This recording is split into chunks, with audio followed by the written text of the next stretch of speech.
Sir మీ పేరు? వేణుగోపాల్ రెడ్డి. వేణుగోపాల్ గారు, రాజంపేట నియోజకవర్గం నుంచి ఎంపీ క్యాండిడేట్ గా మిథున్ రెడ్డి ఒకవైపు, మరొక వైపు నల్లారి కిరణ్ కుమార్ రెడ్డి పోటీలో ఉన్నారు. సో ఎవరు టఫ్ ఫైట్ ఇవ్వగలరు అనుకుంటున్నారు? మిథున్ రెడ్డి గారికి కిరణ్ కుమార్ రెడ్డి గారు అసలు పోటీనే కాదండి. కిరణ్ కుమార్ రెడ్డి గారు 10 సంవత్సరాలుగా కనీసం రాజంపేట పార్లమెంటు కానీ కనీసం వాళ్ళ సొంత ఊరికి కూడా రానటువంటి వ్యక్తి. అతనికి ఓటు హక్కు కూడా ఆంధ్రప్రదేశ్లో లేదు. అటువంటి వ్యక్తి, నేను హైదరాబాద్లో పుట్టాను, నేను తెలంగాణ వాడిని అని మాట్లాడినటువంటి వ్యక్తి ఈరోజు వచ్చి రాజంపేటలో నేను సించుతాను పొడుస్తానని మాట్లాడుతూ ఉన్నాడు. రెండోది, ఎప్పుడు నిత్యం ప్రజల్లో ఉన్నటువంటి వ్యక్తులు పెద్దిరెడ్డి రామచంద్రారెడ్డి గారు కావచ్చు, మన మిథున్ రెడ్డి గారు కావచ్చు, వాళ్ళు ప్రజలతోటి మమేకమై ప్రజలకు ఎన్నో సేవా కార్యక్రమాలు చేసినటువంటి వ్యక్తులు. ఈయన ఈరోజు వచ్చేసి నేను వాళ్ళతో పోటీ పడుతున్నాను, వాళ్ళను ఓడిస్తాను అని చెప్పి మాట్లాడుతూ ఉన్నాడు. కిరణ్ కుమార్ రెడ్డి అసలు పోటీనే కాదండి మిథున్ రెడ్డికి.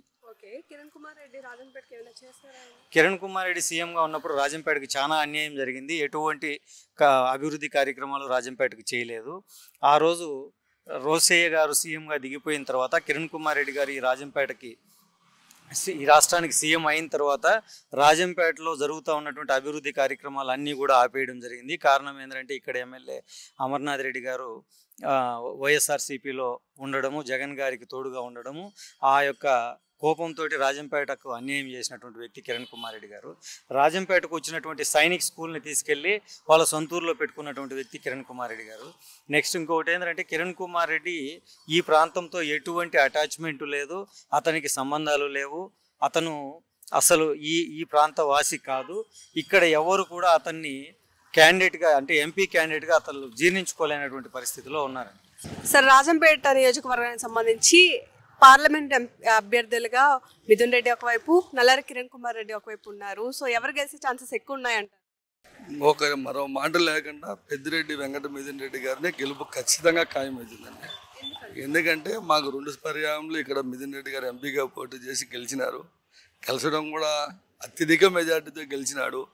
ఇంకోటి ఏంటంటే గెలిచినామా వచ్చినామా పోయినట్టు లేకుండా రాజంపేటకు నెలకు ఒకసారి మాకు ఎప్పుడు అవసరం అంటే అప్పుడు పలుకుతూ ఉంటాడు. ఆయన ఎక్కడ ఉన్నా కానీ ఆయన పిఎల్ కావచ్చు, ఇంకొకరు కావచ్చు, రాజు అన్న కానీ మేము ఫోన్ చేసి లిఫ్ట్ చేసి పలానా వ్యక్తి అని గుర్తుపెట్టుకునే వ్యక్తి మిథున్ రెడ్డి. కిరణ్ కుమార్ రెడ్డి అనే వ్యక్తి ఎవరికి ఇక్కడ రాజంపేటలో తెలుసా అనేది ముందు ఆయన గుర్తుపెట్టుకో. ఫస్ట్ మిథున్ రెడ్డి గారు ప్రతి గడపకు తెలుసు. ఆల్రెడీ 2 కిరణ్ కుమార్ రెడ్డి గారు ఎక్స్ సీఎంగా తెలుసు, కానీ బీజేపీ కార్యకర్తగా ఈరోజు పోటీ చేయడం అనేది ఆయన క్యారెక్టర్కు కాంగ్రెస్లో సీఎంగా ఉండి ఈరోజు బీజేపీతో ఉన్నాడంటే ఆయన మనస్తత్వం ఎటువంటిది అనేది అది ఆయనకే తెలియాలి. దాన్ని బట్టి ప్రజలు కూడా ఎవరో నమ్మే విధంగా లేరు. ఆల్రెడీ చెప్పుకుంటూ పార్టీ ఒకటి పెట్టుకున్నాడు, చెప్పులు అరిగిపోయి పాడేసినట్టు ఆయన పడేసినారు. ఇది కూడా మరి అదే పరిస్థితి. ఎంతో బీజేపీకి కాంగ్రెస్కి అసలు పడదు. అటువంటి పార్టీతో ఈయన వచ్చినాడంటే ఆయన వ్యక్తిత్వమే ఇంకా పనికిరాదు. అట్లా చూసినే కూటమిలో చంద్రబాబుతో పొత్తు, ఒకప్పుడు ఇద్దరు చెప్పులతో కొట్టుకున్న మనుషులు వీళ్ళు. ఈరోజు ఇద్దరు కలిసి ఒకే స్టేజ్ మీద కూర్చున్నారంటే అది ఆయన వ్యక్తిత్వమే లేని మనిషి అని ఆయన మరొకసారి నిరూపించుకున్నాడు. ఇంకా పెద్దిరెడ్డి వాళ్ళ ఫ్యామిలీకి కిరణ్ కుమార్ రెడ్డి కంటే ఈయన కాంగ్రెస్లోనే ఉన్నాడు, రాజశేఖర రెడ్డితో పాటు నడిచినాడు. ఆయన చనిపోయిన తర్వాత వాళ్ళ కొడుకుతో జగన్మోహన్ రెడ్డి వైఎస్ఆర్సీపీ పార్టీ పెట్టినప్పటి నుంచి ఉన్నాడు. కాబట్టి వాళ్ళకు పోలికే లేదు. అందువల్ల మేము కిరణ్ కుమార్ రెడ్డిని ఎక్కడ అసలు కరోనా సమయంలో కూడా రాష్ట్రం అనేది అల్లకొల్లారంగా సమయంలో కూడా ఎక్కడ కనిపించలేదు. కనీసం ఆయన సొంత నియోజకవర్గంలో కూడా ఆయన లేని పరిస్థితి. ఈరోజు మా రాయంపేటకు వచ్చి ఆయన చేసేది ఏమీ ఉండదు. ఇక్కడ రావాల్సిన సైనిక్ స్కూల్ ఎత్తుకొని పోయి ఆ నియోజకవర్గంలో పెట్టుకున్నాడు. ఇంకొకటి ఇక్కడికి రావాల్సిన మాకు 4-వే ఇక్కడికి రాకుండా చేసినాడు. జనమేం గుడ్డోళ్ళు కాదు. ఆయన రాచోటి మదనపల్లికి రూట్ తీసుకుపోయినాడు, కానీ కడప రేణుగుంటకి ఇవ్వలేదు. కాబట్టి ఏ విషయం మర్చిపోలేదు. ఇక్కడ జిల్లా మీద చోటు పెడితే ఆయన రాష్ట్రాన్నే విభజించినాడు. కాబట్టి దాంతో పోల్చుకుంటే ఇది పెద్ద కూడా ఉండదు. మాకు కడప ఎంత దూరమో ఉంటుందో రాజంపేట కూడా అంతే దూరం ఉంటుంది. కానీ జగన్మోహన్ రెడ్డి కూడా మళ్ళా జిల్లా విభజనలో ఆలోచన మార్గం ఉంది కాబట్టి మళ్ళీ మాకు రాజంపేట రావచ్చు. మాకు మిథున్ కూడా చెప్తున్నాడు. మెడికల్ కాలేజ్ రావచ్చు. ఇప్పుడు అనవాసారి యూనివర్సిటీ చేసినాడు, దాంట్లో కూడా మిథున్ రెడ్డి పాత్ర బాగా ఎక్కువగా ఉండదు. కాబట్టి మాకు చేయొచ్చు. ఇప్పుడు అమరన్న మాకు ఉన్నాడు గట్టిగా ఇక్కడ ఎమ్మెల్యేగా కూడా. కాబట్టి మాకు మిథునన్నతో గట్టిగా కొట్లాడి రాజశేఖర రెడ్డి ఫామ్లతో మంచి అనుబంధం ఉంది కాబట్టి మళ్ళీ రాజంపేటకు మాకు మంచి మేలు జరుగుతుంది. డ్యాము పోయింది ఇంకొకటి అనేది వర్షాలు వచ్చేది కిరణ్ కుమార్ రెడ్డికి చెప్పు, ఆయనకు బీజేపీ మోదీకి చెప్పు, చంద్రబాబుకి చెప్పు. కాబట్టి ఇట్లాంటివన్నీ ఉత్తమ మాటలు. కిరణ్ కుమార్ రెడ్డి ఆయన సీఎంగా ఉన్నప్పుడు పుట్టపర్తి సాయిబాబా చనిపోయినప్పుడు ఎన్ని జరిగింది, అప్పుడు వచ్చిన ట్రోల్స్కి అది ఆయనకే తెలియాలి. ఆ స్థాయిలో మనిషి ఈరోజు ఎంపీకి పోటీ చేసి గెలవడానికే కష్టమయ్యి నిందలు పెడుతున్నాడంటే ఆయన గెలుస్తాడని ఆయనకి నమ్మకం లేదు. కాబట్టి ఆయనకి తెలుసు కాంగ్రెస్లో ముస్లిం మద్దతు ఎంత మట్టుకు ఉంటుంది, బీజేపీతో చేరితే ఎంత మద్దతు ఉంటుంది అనేది ఆయనకు వాస్తవంగా తెలుసు. ఆయన సీఎంగా డైరెక్ట్ రాలే కాబట్టి ఇదేదో దీన్ని కష్టపడుతున్నాడు అంతే. ఒక బూటక రాజకీయం గాల్లో వచ్చింది అంతే తప్పని. ఇప్పుడు ఏంటంటే నేను గెలిచినా ఓడినా నాకు సెంట్రల్లో బీజేపీ ఉండదు, నాకు పలుకుతారు, ఏం పోటీ చేసినా ఇక్కడ ఎవరు లేనట్టుగా అంతే తప్పనిచ్చి ఏమీ లేదు. ఒకవేళ ఓడిపోయినా కానీ నాకు రేపు సెంట్రల్ మినిస్టర్ ఇచ్చు అంతవరకు, ఇంకైతే ఏమీ ఉండదు మేడం. రాజంపేట నియోజకవర్గం నుంచి ఎంపీ అభ్యర్థి పెద్దిరెడ్డి మిథున్ రెడ్డి ఒకవైపు, మరొక వైపు కిరణ్ కుమార్ రెడ్డి, ఇద్దరిలో గెలుపు ఎవరిది అనుకుంటున్నారు? ఎవరికి అవకాశం ఉంది అంటారు? ఎక్కువ శాతము రాజంపేట పార్లమెంట్ సెగ్మెంట్లో గతంలో పోల్చుకుంటే ఇంతకుముందు పనిచేసినటువంటి పార్లమెంట్ సభ్యులతో పోల్చుకుంటే ఎక్కువ అనుబంధం ఉండేది.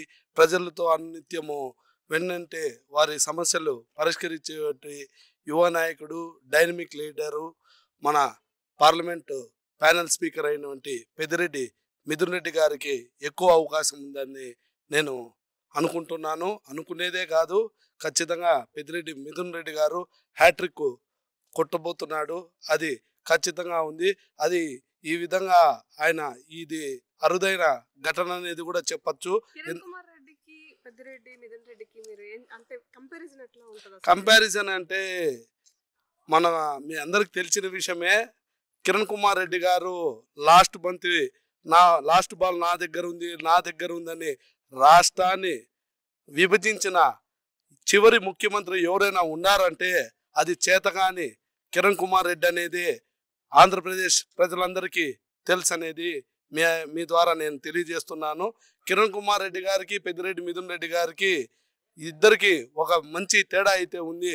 కిరణ్ కుమార్ రెడ్డి గారు తన వ్యాపారాల కోసము, తన స్వలాభం కోసం, రాష్ట్రాన్ని డబ్బుల కోసము చిన్నాభిన్నం చేసిన ఏకైక చివరి ముఖ్యమంత్రిగా చరిత్రలో నిలిచిపోతాడు.